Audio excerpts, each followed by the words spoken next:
Tom Petty was known as a defender of traditional rock music. He believed in keeping music honest and real, without unnecessary showiness or commercial tricks.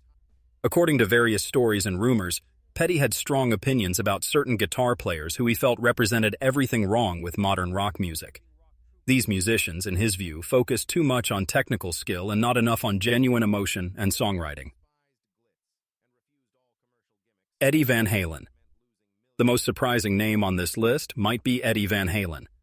Stories suggest that Tom Petty had a deep dislike for Van Halen's playing style, though it's important to note these claims are largely unverified. The alleged conflict supposedly began in late 1978 when Van Halen's first album was played in the Heartbreakers' rehearsal room. According to the story, Tom Petty listened to Eddie's famous tapping technique and reportedly made a cold comment about how Van Halen could play thousands of notes per minute, but questioned whether any of them actually mattered. From that point forward, Van Halen apparently became a symbol of everything Petty disliked about guitar playing. The story claims that Petty saw Van Halen as someone who replaced real artistry with flashy technique and emotion with impressive but meaningless skills. During music festivals in the early 1980s, band members allegedly recalled that Petty would request to move their backstage area if Van Halen was performing nearby. On one occasion, he supposedly unplugged a monitor speaker because he didn't want to hear Eddie's amplified sound. The tension allegedly continued when the two musicians encountered each other at industry events. Van Halen, known for being friendly, once reportedly approached Petty at a radio event and asked about the pickups he used on his Rickenbacker guitar. Instead of answering the technical question, Petty supposedly responded that he was more interested in writing songs that people would remember rather than solos that only impressed other guitarists. This cold response showed his disdain for what he saw as showing off. Benmont Tench, the Heartbreakers' keyboard player, allegedly revealed that Petty would warn band members not to Van Halen their performances whenever someone wanted to add a flashy solo. If someone was playing just to show off, Petty believed they had missed the point of making music. He saw Van Halen as an example of what to avoid, not because he lacked talent, but because he represented everything Petty wanted to stay away from. Petty supposedly told producer Jimmy Iovine that guitarists like Van Halen were turning the instrument into a talent show trick. He worried that young musicians would start thinking that playing fast was the same as playing with feeling. This philosophy might have seemed harsh to some people, but Petty never wavered from it. Van Halen didn't respond harshly to these alleged criticisms, but he didn't stay completely silent either. In a 1995 interview with Guitar Player magazine, when asked about criticism from older musicians, Eddie said there was a difference between not liking something and being bitter about being left behind. When Petty's name came up specifically, Van Halen reportedly said he didn't really know him personally, but he would rather move the instrument forward than guard it like a museum piece. This was his way of defending innovation over preserving old styles. The supposed tension continued quietly into the 1990s. During a radio show, when a fan requested Van Halen's song Panama, Petty allegedly cut it off mid-song and said they had already had their daily recommended dose of finger-tapping and spandex for the decade. He didn't mention any names directly, but the comment was clearly aimed at Van Halen's style. As Petty got older, he apparently softened his stance somewhat. In a 2014 Rolling Stone interview, when asked if he still disliked those high-tech guitar stars, he admitted that hate was a strong word. He acknowledged that Eddie did what he did better than anyone else, but it just wasn't what Petty was trying to accomplish with his own music. When asked if he would ever want to collaborate with Van Halen, Petty just laughed and said probably not, but he would send flowers if Eddie asked. Neither musician ever made any official peace before they died. Tom Petty passed away in 2017, and Eddie Van Halen died in October 2020. After Eddie's death, his ex-wife Valerie Bertinelli revealed that he thought Tom was funny, even if he didn't understand him. This brief statement suggested there might have been complex emotions between the two men, including some hidden respect despite their artistic differences. Most people wouldn't have expected Tom Petty to have any problems with Slash from Guns N' Roses. They weren't from the same musical generation, never worked together, and were never involved in any public scandals together. However, according to various stories, there was a cold silence between them whenever they crossed paths at award shows, and backstage whispers suggested a story that was well known in the rock world, but never spoken about openly. Petty allegedly looked down on Slash because he believed in music that didn't need any artificial enhancement. Real rock and roll, in his view, should be written with genuine struggle and years of life experience behind every lyric. While many people saw Slash as a symbol of rock freedom with his black top hat, cigarette, and Les Paul guitar, Petty supposedly saw it all as a carefully calculated image designed to sell the idea of authenticity without having the real lived experience behind it. During a rehearsal session, when someone mentioned Slash as one of the last real guitarists who still captured the soul of rock music, Petty allegedly looked up with a half smile and said that the hat, cigarette, and Les Paul guitar were all part of a carefully constructed image. He believed Slash was selling the idea of authenticity without actually having earned it through genuine life experience. This wasn't said in anger, but rather with disappointment. For Petty, living truthfully through music wasn't about looking like a legend, but about having the courage to actually live like one. This resentment never exploded into public view, but it supposedly spread quickly through recording studios and backstage areas. When Guns N' Roses were at their peak, and Petty was still performing steadily with the Heartbreakers, major music events often placed the two bands near each other. After one night when Guns N' Roses opened for the Rolling Stones, Petty reportedly returned to his tour bus and told drummer Stan Lynch that the other band was just playing dress-up as rock stars, while the Heartbreakers were still trying to be real musicians. This comment supposedly spread like wildfire through the stage crew and reached Slash shortly afterward. When asked about it, Slash simply said he had never actually met Tom Petty and that nobody had ever said anything directly to his face. This indifferent but not oblivious attitude made many people believe that Slash knew he wasn't liked by Petty, but didn't feel the need to change that situation. Petty once supposedly shared during a recording session that what annoyed him most wasn't a bad artist, but one who was pretending to be authentic. When Slash stepped on stage, Petty felt like he was watching an actor playing the role of a rocker, rather than someone putting their real life into the music. In a conversation with photographer Mark Seliger, Petty allegedly made a comment that is still repeated backstage at concerts today. He said that his generation had actually lived through the 1960s and 1970s, while newer musicians were just wearing the uniform without having served in the trenches. Whether or not Slash had actually served in the trenches is debatable, but for Petty, real experience was what made an artist legitimate, not just the costume. He didn't dislike Slash for his guitar technique specifically. Instead, he disliked what Slash represented, a generation that was elevated more by image than by genuine struggle and authentic experience. At one award show, Slash walked past the backstage area where Petty was talking with friends. The two nearly brushed shoulders but didn't look at each other, didn't shake hands, and didn't smile. Nobody said anything, but the atmosphere in the room became tense, as if someone had lit a flame inside a sealed container. One staff member recalled that it was like watching two men communicate with silence, and that silence was louder than any guitar riff could have been. As time passed, Petty never publicly mentioned Slash in major interviews. He was smart enough not to turn their differences into tabloid drama. However, whenever someone asked him about contemporary guitar heroes, he would either dodge the question or switch the topic to musicians like Muddy Waters, George Harrison, or Mike Campbell, who he believed was a guitarist who didn't need a cowboy hat to earn respect. The Edge. When it comes to The Edge from U2, Tom Petty's alleged dislike wasn't based on jealousy, but on what he saw as a deep betrayal of authentic music making. According to the stories, Petty despised The Edge because he represented the triumph of technology over genuine talent. This supposed conflict began in 1987, when Petty first listened to U2's The Joshua Tree album, where The Edge's guitar sound was filled with delay, echo, and layers of continuous effects. Petty allegedly sat in silence, listening to the album repeatedly, then finally made a comment that many people heard through Stan Lynch. He supposedly said that what he was hearing wasn't real guitar playing, but sound design. The Edge was making limited ability sound innovative through technology. For Petty, this wasn't simply a different artistic approach. It was deception, using equipment to hide personal limitations as a musician. From that point forward, The Edge supposedly became a cautionary example in Petty's recording studio. When he heard demo recordings that relied too heavily on effects, he would remind everyone that effects should enhance what you're playing, not replace what you're not able to play.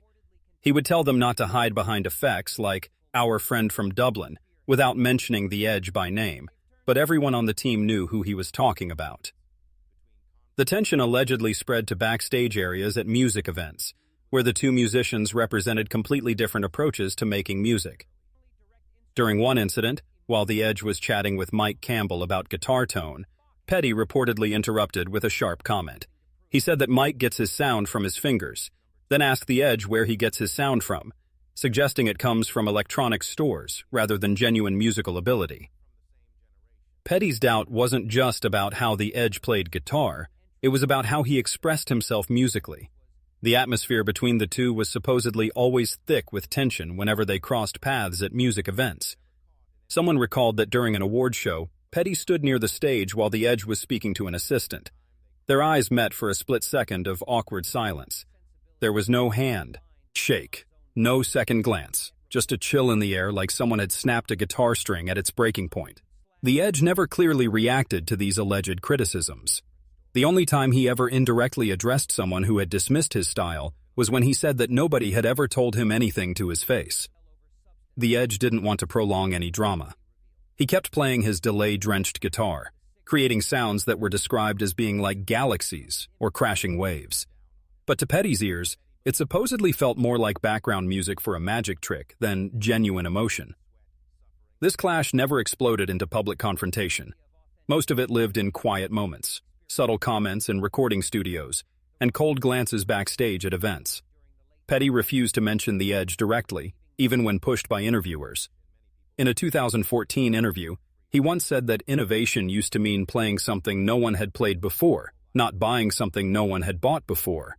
This line, while not naming the Edge specifically, rang out like a declaration of war against the idea that innovation should come from equipment rather than the musician's own abilities.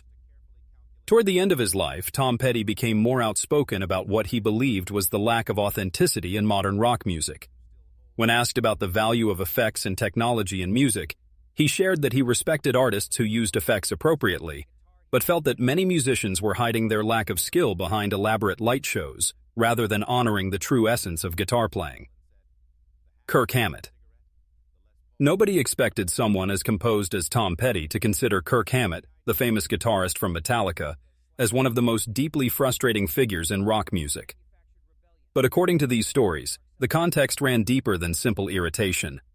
It was supposedly about the betrayal of the musical philosophy Petty held sacred, connecting with listeners rather than overwhelming them with speed and effects. One night in early 1992, at a major festival where both Metallica and the Heartbreakers were performing, Petty allegedly watched Metallica's set from a distance. The volume was relentless and the guitar playing was dizzying. The entire event felt like a sonic battle.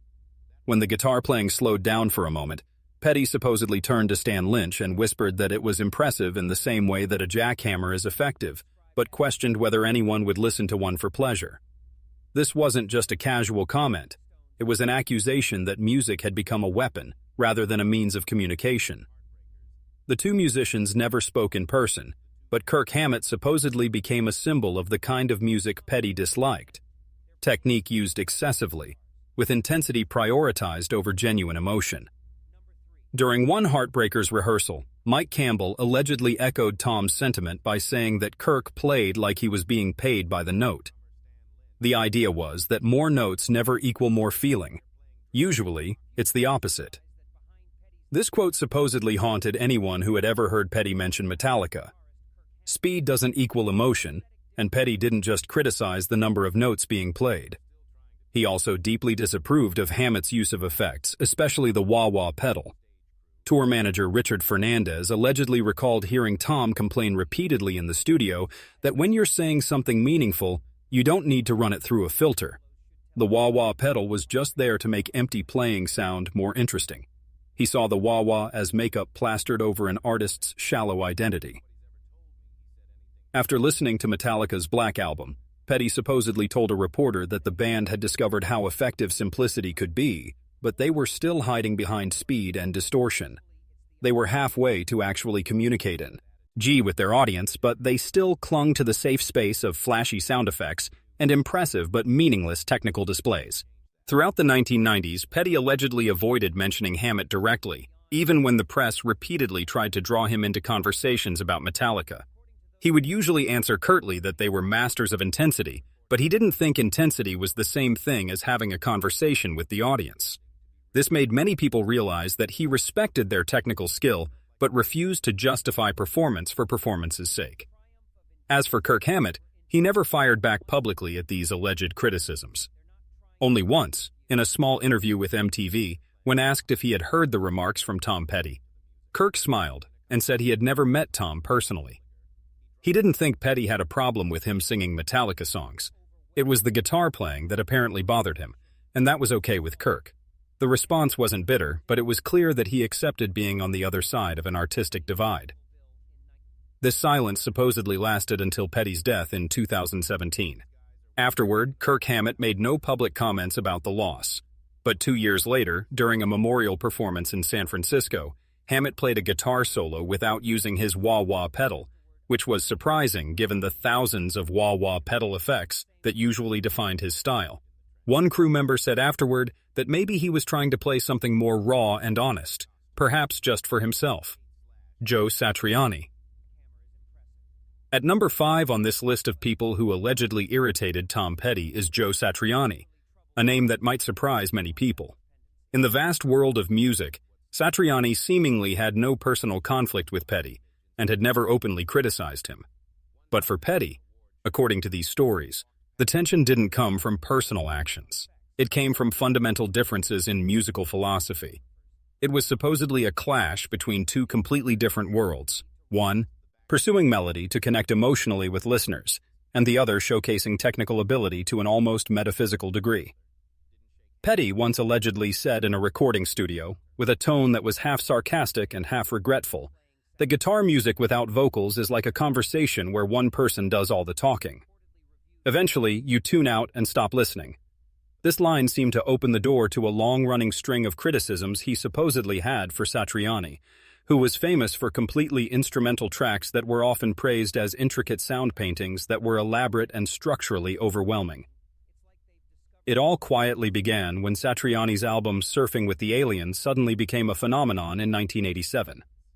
The album showed up everywhere, from record stores to radio stations, as a new manifesto for rock music. No vocals were needed, just speed and technical skill. When Petty first heard the album in his tour van, he allegedly remained silent throughout the entire track. After about 3 minutes, he supposedly said a single sentence that stunned the entire crew. Without lyrics, what was Satriani actually trying to say? That he could play fast? That wasn't communication? That was just showing off. The feeling of being shown off to was supposedly what annoyed Petty more than anything else. To him, music wasn't a performance designed to impress. It was a conversation meant to connect. If only one person keeps talking while no one really listens, that represents a failure in communication. Petty would allegedly repeat this idea whenever someone in the band suggested adding a flashy solo to a song. Music isn't a math test, it's about feeling. If you're only trying to impress people, you've already lost the plot and missed the point entirely. This line supposedly became the unofficial compass of the Heartbreakers, and the reason why Petty avoided anything related to Satriani's style of music. There were even rumors that Petty once refused to perform at an event simply because Satriani was on the lineup. When asked for a reason, he allegedly said that those weren't real concerts, they were trade shows. To Petty, music like Satriani's was something to be presented for sale and marketing purposes, not something to be genuinely felt by the audience. On another occasion, after hearing a few tracks from Satriani's Flying in a Blue Dream, Petty supposedly tilted his head, closed his eyes, and bluntly said that it was the musical equivalent of someone who talks in an impressive way, but says absolutely nothing. All vocabulary and technical skill, but no actual content or meaning that connects with real human experience. This frustration allegedly didn't come from jealousy of Satriani's technical abilities. It came from feeling that this approach was misleading people away from music's core value, which Petty believed was emotional connection and authentic communication. Satriani, on the other hand, never publicly retaliated against these supposed criticisms. In a rare 1992 interview, when asked about Tom Petty's lack of appreciation for instrumental guitar music, Satriani gently said that Tom was a great songwriter, and maybe what he did didn't speak to Petty personally. That was okay with him because not every guitar speaks the same language or serves the same purpose. This was a calm and diplomatic answer, but one that showed Satriani didn't need universal approval for his artistic choices. The two musicians never collaborated on any projects. They never posed for photographs together, never greeted each other at award shows, and certainly never mentioned one another in backstage conversations. For Petty, this was so yet, as supposedly the necessary distance required to protect his musical philosophy. For Satriani, it perhaps simply wasn't worth worrying about or trying to change. Yngwie Malmsteen. Rounding out this list of musicians Tom Petty allegedly disliked the most is Yngwie Malmsteen, the neoclassical shred guitarist from Sweden. According to these stories, Petty considered Malmsteen the perfect embodiment of everything he despised about 1980s guitar culture, technique that was exaggerated to the point of becoming a parody and completely devoid of genuine human emotion. Petty supposedly once recounted hearing Malmsteen warming up outside the Heartbreakers' dressing room at a festival in 1986. The blazing arpeggios and lightning-fast musical flurries reached his ears like a storm of notes. Unable to tolerate the sound, he allegedly said loud enough for Stan Lynch to hear that it sounded like someone strangling a cat that had swallowed a calculator. He questioned whether that was supposed to move people emotionally. This was a bizarre and haunting image, but it supposedly captured the sheer revulsion Petty felt toward Malmsteen's playing style. It wasn't that Petty lacked technical understanding of what Malmsteen was doing. The problem was that Petty felt music had been turned into a competition where players transformed the guitar into a sporting arena rather than a tool for emotional expression. According to Ron Blair, the Heartbreakers bass player, Petty often said that Malmsteen played the guitar like it was a competitive sport. But music isn't a competition. It's communication between the artist and the audience. Petty believed that music wasn't about who could play the fastest or most technically complex parts. If the music didn't move people emotionally, it was no different from giving a soulless speech that impressed people with big words but said nothing meaningful. Petty's contempt supposedly wasn't just criticism, it was filled with tension rather than polite disagreement. When Malmsteen appeared on the covers of guitar magazines and was hailed as a technical genius, Petty bitterly said in a 1987 interview that he played guitar to serve songs, while Malmsteen played songs barely enough to serve his guitar playing. They weren't even in the same profession, according to Petty. This bold remark made it clear that Petty didn't see Malmsteen as a storytelling musician, but as a showroom soloist whose primary purpose was to demonstrate technical ability rather than connect with audiences. It became even clearer when Petty privately spoke to Jeff Lynne during the recording of Full Moon Fever. He allegedly said that musicians like Malmsteen had turned the most emotionally direct instrument into the most emotionally distant one. Bach had something meaningful to say through his music, but these modern players just had something to prove about their technical abilities. These words supposedly represented a cold blade cutting into the very philosophy that haunted Petty. The guitar, which had once been a tool to touch people's hearts, had become a distant vessel for technical display that impressed other musicians but failed to connect with regular listeners who just wanted to feel something genuine. The tension between Petty and Malmsteen allegedly never erupted in face-to-face confrontation. Their tours sometimes overlapped, and music press occasionally included them in the same comparison articles. But Petty avoided mentioning Malmsteen directly in interviews. He once said that if you're thinking about how difficult something is to play rather than how it makes people feel, you've already lost the plot and missed the entire point of making music. This quote, relayed by someone in the band, felt like a direct message to all shred guitarists, with Malmsteen serving as the prime example of this misguided approach. On the other hand, Yngwie Malmsteen rarely responded to Tom Petty's alleged criticisms. But in an interview that was later shared on social media, after hearing a guitar track and guessing it might be Joe Satriani or someone similar, Malmsteen bluntly said that the soloing was terrible and represented the most run-of-the-mill pentatonic playing possible. He said he was sick of all the bending and basic blues rock approach. Though he didn't mention Petty by name in this particular comment, Malmsteen's extreme and uncompromising style made it easy to imagine that if the two musicians ever met in person, there would be nothing but absolute opposition between their musical philosophies. The supposed musical feud between Petty and Malmsteen didn't end in a war of words, but in profound silence. Two vastly different styles that had once clashed through interviews, cold glances, and public critiques no longer needed any interaction. Petty's songs continue to ring out as reminders that lyrics and emotional connection matter more than playing fast notes for their own sake. Malmsteen's albums continue to affirm that some people need technical legacy and virtuoso displays to exist in the musical world. Conclusion. These stories about Tom Petty's alleged conflicts with various guitarists paint a picture of a musician who valued authenticity, emotional connection, and songcraft above technical showmanship. Whether these specific incidents actually occurred as described is questionable, as much of this content appears to be sensationalized or fabricated for entertainment purposes. However, the underlying themes do reflect some genuine philosophical differences that exist in the rock music world. Petty was indeed known for his commitment to straightforward, heartfelt rock music that prioritized songs over solos and substance over style. He believed that music should serve the listener first, not showcase the musician's technical abilities. This put him at odds, at least philosophically, with the guitar hero culture that emerged in the 1980s and beyond. The question remains whether you agree with these alleged views attributed to Tom Petty, or whether you think the criticisms were too harsh.